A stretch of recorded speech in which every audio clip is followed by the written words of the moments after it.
Saan kayo makakita mga kababayan ko na isang giant company ang humaharang sa proyekto ng gobyerno?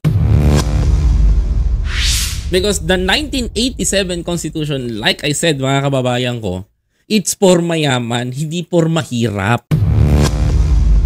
For the hindi siya can afford ng ordinary Pilipino. But if you are a billionaire or tycoon, that constitution is for you. Kaya kayo, wala kayong pakialam kung anong gusto nyo gawin ganito. Yan lang ang thinking ninyo. Tama? So ngayon, anong mangyayari sa bansa natin? Wala tayong provider, wala tayong ginagawang ganito, wala tayong katunggalito. Eh di sosolohin nila yung trabaho. Yan ang ginagawa nila mga kababayan, di ba?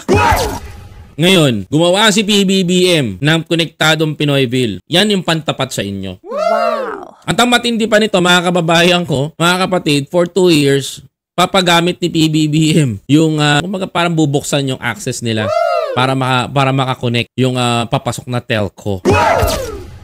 I don't know kung anong mga telco companies to, hindi ko alam. Kasi nagiging issue talaga sa bansa natin to, internet connection eh.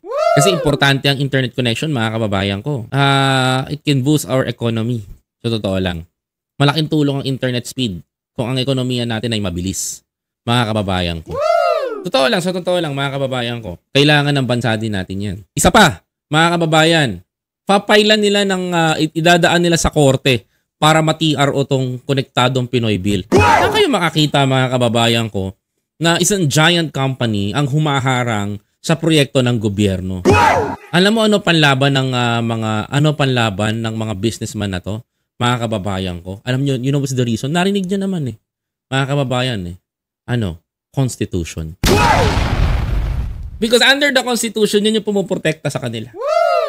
Because the 1987 Constitution, like I said mga kababayan ko, it's for mayaman, hindi for mahirap. Hindi siya for the hindi siya can afford ng ordinary Pilipino. But if you are a billionaire or tycoon, that constitution is for you. Napoprotektahan ka mga kababayan. That's why sinasabi ko, yung constitution na yan, maraming butas ngayon yan. Yan 1987 constitution na yan, yan ang gagamitin nilang panlaban sa gobyerno upang mga kababayan ko hindi matuloy yung proyekto at maharang nila mga kapatid.